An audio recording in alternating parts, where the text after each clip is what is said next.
Dengue হলে প্রধানত জ্বরের যে তাপমাত্রা সেটা অনেকটাই বেশি থাকে। তার সাথেও যেগুলো দেখা যায় তার মধ্যে হচ্ছে মাথা ব্যথা বা গায়ে হাতে প্রচুর পরিমাণে ব্যথা হয়, জয়েন্টে জয়েন্টে ব্যথা হয়, প্লাস হচ্ছে বমি বমি ভাব থাকে একটা, প্লাস একটা আমাদের বডিতে একটা লাল র্যাশ দেখা যায়। সোশ্যাল মিডিয়ায় যেগুলো আমরা দেখে থাকি সেটা বৈজ্ঞানিকভাবে সম্পূর্ণ সবটাই যাচাই করা নয়, তো এটার ওপরে সম্পূর্ণ পুরোপুরি বিশ্বাস রাখাটাও ঠিক নয়। ডেঙ্গু নিয়ে সবচেয়ে বড় ভুল এটাই যে মানুষ ভাবে জ্বর কমে গেছে, আমি ভালো হয়ে গেছি, ডাক্তারের পরামর্শ নেওয়ার দরকার নেই। কিন্তু এটাই ভুল। এই সময়টাই আমাদের দেখতে হবে, এই সময়টাই আমাদের ভালো সতর্কভাবে থাকতে হবে। বর্তমানে ডেঙ্গুর হার বেড়েই চলেছে, তাই ডেঙ্গু হলে তার চিকিৎসা এবং ডেঙ্গু হওয়ার আগে আমরা কিভাবে প্রতিরোধ করতে পারি সেই সমস্ত কিছুই আর জেনে নেব। নমস্কার, আমি মৌপ্রিয়া এবং আমাদের সঙ্গে এই মুহূর্তে রয়েছেন গৌরীদেবী হসপিটালসের জেনারেল মেডিসিন ডিপার্টমেন্টের assistant professor doctor Moumita Ghosh. Ma'am, আপনাকে অনেক অনেক স্বাগত জানাই। নমস্কার, আমি doctor Moumita Ghosh, assistant professor, department of general medicine, Gouridevi institute of medical sciences and hospital. Ma'am, আমরা দেখি ডেঙ্গু হলে জ্বর হয়, কিন্তু আর কি কি লক্ষণ রয়েছে? হ্যাঁ, ডেঙ্গু হলে প্রধানত জ্বরের যে তাপমাত্রা সেটা অনেকটাই বেশি থাকে।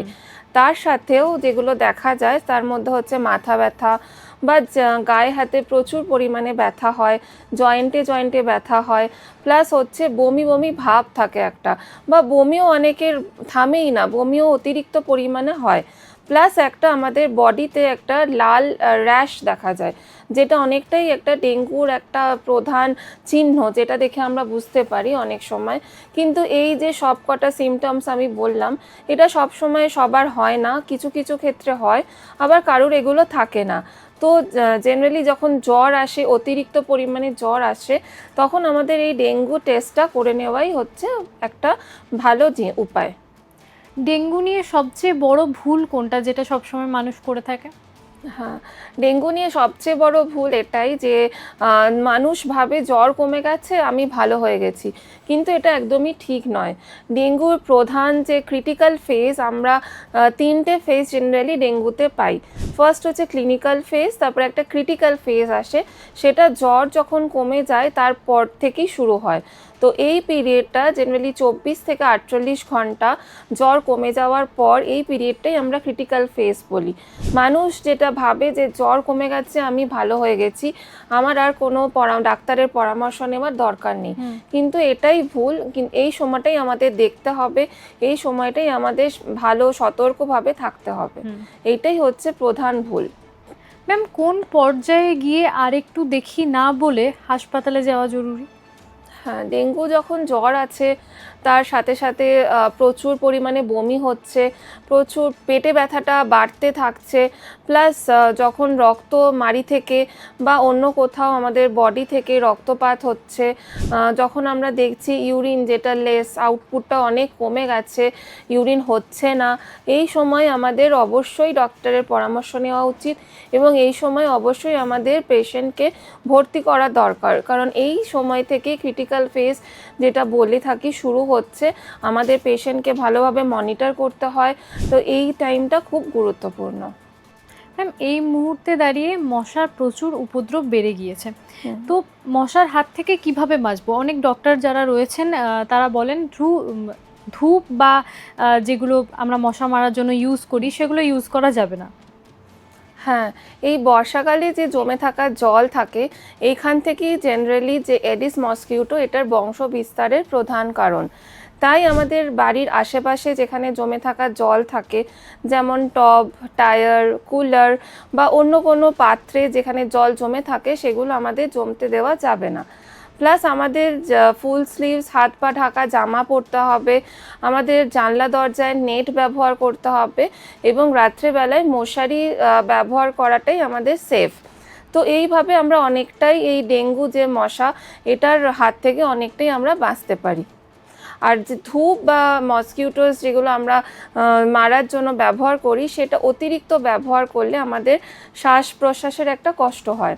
তাই এটা আমরা জেনারেলি বারণ করে থাকি, এটা যাতে না ইউজ করা হয় সেটাই ভালো। আমরা মশার জন্য যে রেপেলেন্টস ইউজ করতে পারি বা মশারি টাঙানোটাই হচ্ছে সব থেকে সেফ উপায়। ম্যাম, এই ধূপ জাতীয় জিনিসগুলো কি আমাদের শরীরের জন্য ঠিক নয়? ধূপ জাতীয় যে ধোঁয়াটা যেটা বেরোচ্ছে সেটা আমাদের সেফ নয়। যে ধোঁয়া, এখান থেকে অনেক রকমের শ্বাস প্রশ্বাসের কষ্ট বা অনেক সময় কাশি সেটা থামতেই পারে না, এগুলো হচ্ছে জেনারেলি রেসপিরেটরি যে সিস্টেম আমাদের সেটাকে অনেকটাই অ্যাফেক্ট করে। তাই আমরা এর থেকে দূরে থাকার পরামর্শই দিই। আমরা যেগুলো জেনারেলি হোম রেমিডিস থাকে সেটা ব্যবহার করতে বলি, বা জেনারেলি মসকিউটোস যে রেপেলেন্টস হয় সেটা আমরা সামান্য তরমে ইউজ করতে পারি। সোশ্যাল মিডিয়ায় আমরা অনেক ঘরোয়া উপায় দেখে থাকি, অনেক পরামর্শ দেখে থাকি, সেগুলো কি পুরোপুরিভাবে ঠিক? সেটা সোশ্যাল মিডিয়ায় যেগুলো আমরা দেখে থাকি সেটা বৈজ্ঞানিকভাবে সম্পূর্ণ সবটাই যাচাই করা নয়। তো এটার ওপরে সম্পূর্ণ পুরোপুরি বিশ্বাস রাখাটাও ঠিক নয়। যেমন অনেক সময় পেঁপে পাতার রস খেতে বলেছিল যে প্লেটলেট বাড়ার জন্য, কিন্তু এটা সবার ক্ষেত্রে কিন্তু প্লেটলেট যে পুরোপুরি বেড়ে যাচ্ছে এটা কিন্তু হয়নি।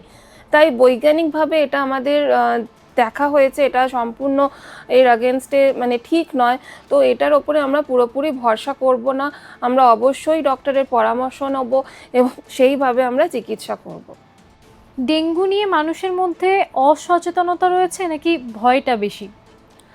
হ্যাঁ, ডেঙ্গুর মধ্যে এটা দুটোই রয়েছে। যেমন অসচেতনতাও হয়েছে, যখন মনে করে যে ডেঙ্গু হয়েছে, জ্বরটা সেরকম কিছু নয়, তো মানুষ অনেক সময় এটাকে ঠিকঠাকভাবে দেখে না বা ইগনোর করে যায়। তো এটা একটা অসচেতনতা। প্লাস হচ্ছে ভয়, যেরকম মিডিয়া বা বলে ডেঙ্গুর জন্য প্লেটলেট কমে যাচ্ছে, মানুষ প্রচুর ভয় পেয়ে যাচ্ছে। তো এটার ভয় পাওয়াটাও প্রচুর পরিমাণে মানুষের মধ্যেও রয়েছে।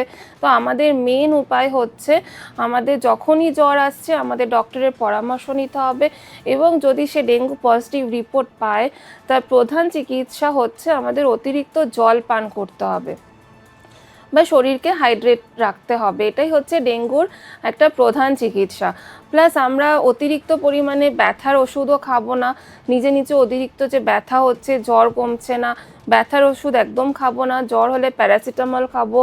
আর আমরা অবশ্যই ডক্টরের কাছে গিয়ে অন্য কোনো সিমটমস হলে আমরা অবশ্যই তার পরামর্শ নেব। ম্যাম, আপনাকে অনেক অনেক ধন্যবাদ। নমস্কার, থ্যাংক ইউ। আপনারা শুনলেন আমাদের বিশেষজ্ঞ ঠিক কি বললেন। এই বিষয়ে যদি আপনাদের আরও কিছু জানার থাকে তাহলে অবশ্যই আমাদের ইউটিউব চ্যানেল রয়েছে, সেখানে কমেন্ট করতে পারেন, অথবা আমাদের গৌরীদেবী হসপিটালসের হেল্পলাইন নাম্বার তো রয়েছেই, সেখানেও যোগাযোগ করতে পারেন। সুস্থ থাকুন, সতর্ক থাকুন। ধন্যবাদ।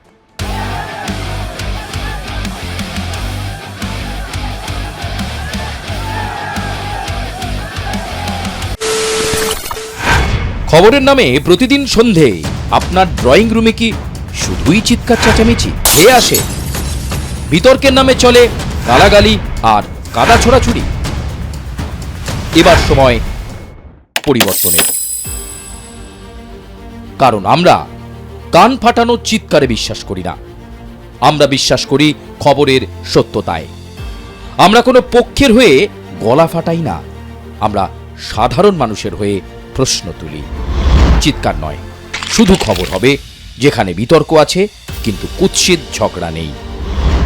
সঠিক তথ্য, বিশ্বস্ত খবর। নজর রাখুন আর প্লাস নিউজে।